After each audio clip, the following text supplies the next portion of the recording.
Bom, avançando em nosso debate, o Banco Central divulga amanhã a ata da reunião que decidiu manter a taxa básica de juros em 13,75%, sinalizando inclusive uma nova possibilidade de aumento se não houver uma mudança ou um arcabouço fiscal apresentado, enfim, se o governo não se mexer nesse sentido. Coincidentemente ou não, hoje o diretor de política econômica do Banco Central, Bruno Serra Fernandes, pediu demissão. O que isso indica para vocês sobre a atuação do Banco Central, sobre esse momento atual de pressão também que o Banco Central está vivendo e dessa discordância entre aquilo que o Banco Central está prevendo e aquilo que o governo federal gostaria? Já começo contigo. Olha, eu acho uma indicação péssima. Você vê uma pressão muito grande. É o primeiro teste que a gente está tendo, né, de uma experiência de um Banco Central independente, que coincidentemente veio logo em seguida com um governo de oposição, justamente para a gente testar, né, como que essa instituição, pela primeira vez, colocada, instituída, né, através de uma lei aprovada, já enfrentando uma resistência enorme, uma pressão grande de um governo opositor, né, fazendo aí, usando toda o seu capital político inicial, colocando, né, como o presidente eleito, que é campeão de trazer os inimigos, as narrativas, sempre ocupado ali por não cumprir as promessas feitas na eleição, escolheu dessa vez a taxa de juros do Banco Central, porque é alguém que não consegue mexer ali, então ele garante um tempo ali de um vilão que ele não consegue, que não tem tempo de mexer tão rápido, que pode culpar durante um bom tempo ali, sem ser culpado por não conseguir fazer as coisas que ele prometeu. Mas é uma sinalização péssima, né? Porque não podendo mexer no presidente, você começa a ver figuras ali importantes e técnicas simplesmente jogando a toalha, né? Bom, inclusive, né, eu trouxe uma apuração que inclusive está escrita aí para quem nos acompanha, né, que é essa análise. Se o Banco Central manter o tom daquele comunicado que ele fez na semana anterior, né, da taxa mantida e inclusive com possibilidade de aumento, essa ata pode gerar novos atritos e atritos entre o governo federal e o Banco Central. Você vê dessa forma também, Segré? Sim, eu trago outra informação para dar um pouco de tranquilidade. Opa, que bom. Porque esse diretor de política monetária, que claramente é um diretor importante, faz parte da diretoria, são 8 diretores junto com o presidente do Banco Central, já tinha o prazo vencido. Ele tinha que sair a partir do dia 28 de fevereiro e entrava um novo diretor. São 2 diretores que trocam nessa época a partir do 1º de março. Ele estava em forma provisória e os 2 diretores já foram sugeridos pelo ministro Fernando Haddad para o presidente Lula. Agora, depois tem que ser aprovados, claro, pela comissão do Senado. Então, não me parece uma situação grave essa saída. De fato, alguns comentários dos agentes e com quem eu conversei estavam mencionando que ele queria ficar e que já estava decidida a sua saída em função do prazo. Não foi uma questão de briga ou de diferenças em relação ao Copom. Claro que com 2 diretores colocados pelo novo governo, a situação pode ficar um pouco mais tensa na próxima reunião do Copom. Mas se não diminuir a despesa pública, eu não enxergo uma queda da taxa de juros Selic somente no final do ano. Piperno, de que forma que você vê esse comunicado que vai ser feito de forma mais completa na ata do Copom, que decidiu e definiu pela taxa de 13,75%? Claro que a gente sempre discute questões técnicas e cada um tem uma visão, né? As visões, elas são conflitantes muitas vezes, o que também é ótimo, porque isso acho que melhora a qualidade do debate. E vamos sempre lembrar que essa taxa de 13,75 ela vem de agosto do ano passado. Se o governo anterior era um governo marcado aí por maior contenção, uma política mais contracionista, vejam, então, tecnicamente, as razões que explicam aquela taxa são bem diferentes daquelas mantidas hoje. Mas isso é uma outra história. Em relação à atitude do presidente Lula, e a gente já também debateu isso aqui muitas vezes, eu reforço o que eu disse lá no começo. Eu acho que ele foi mal ao personalizar essa questão dos juros altos, que é um tema que tem que ser muito bem debatido aqui no Brasil. Então, ele foi muito mal.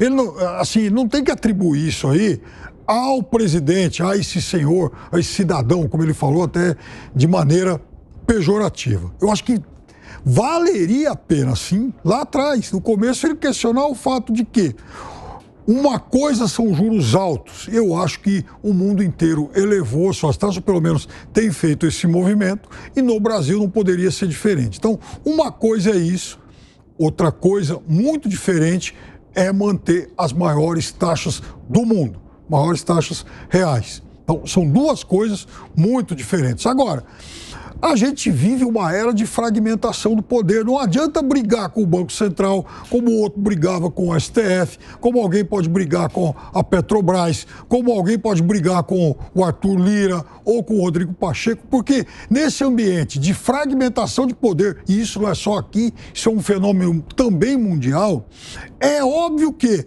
você faz uma crítica, muitas vezes pessoal, a resposta não vem baseada em critérios técnicos.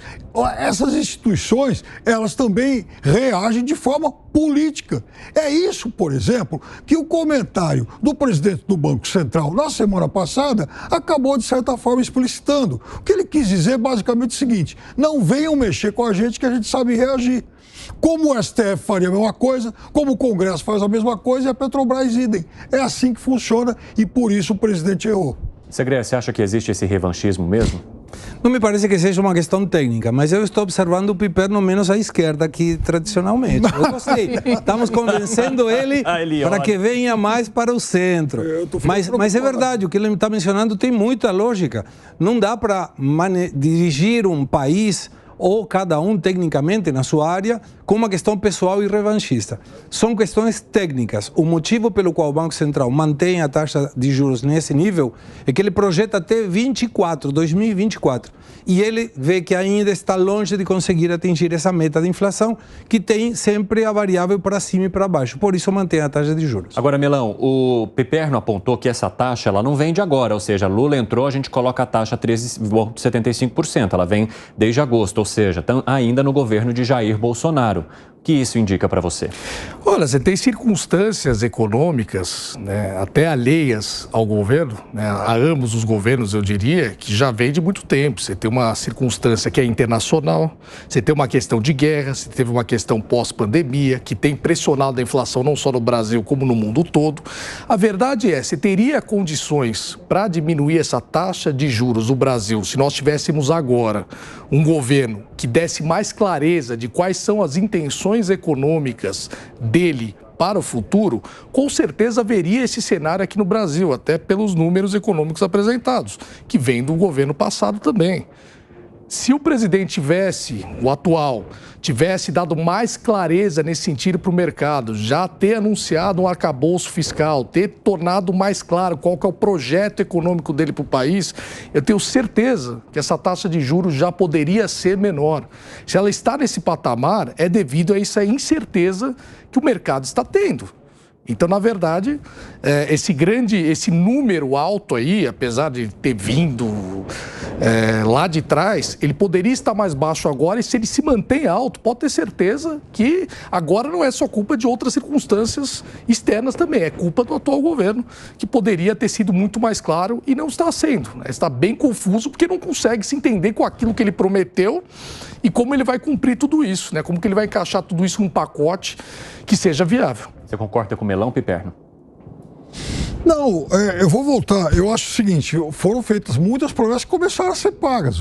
Enfim, o salário mínimo vai ter um pequeno aumento agora, houve correção na tabela do imposto de renda, porque aquela realidade que a gente tinha até então é o que eu chamo de extorsão fiscal, porque é uma extorsão, sim, cobrar imposto de renda de quem recebe um salário mínimo e meio por mês, que é o que estava acontecendo.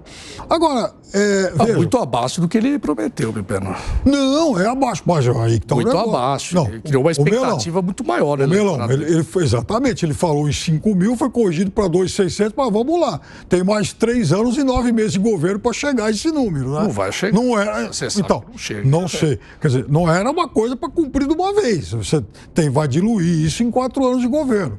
O presidente Bolsonaro, por exemplo, teve um momento, para mim, marcante, genial na história dos debates. A presidente, quando no último debate da Globo, qual foi a primeira fala dele? Pegou todo mundo de surpresa e ali eu falei, bom, Bolsonaro ganhou esse debate. Primeira fala dele, abre o microfone e ele fala assim, no meu governo, o ano que vem o salário mínimo vai ser de R$ 1.400. Pega todo mundo de surpresa, inclusive provavelmente a equipe dele. Sei lá como ia fazer para pagar isso. Muito provável. Mas aquilo foi genial, porque assim, o cara que está lá na ponta, ele fala, opa, vou ter uma correção e tanto. E veja, é a primeira fala no momento em que o debate tem a maior audiência. Aquilo foi genial. Agora, aí que está o negócio. O que eu questiono não são os juros altos, mas sim o fato de ter a maior taxa real do mundo.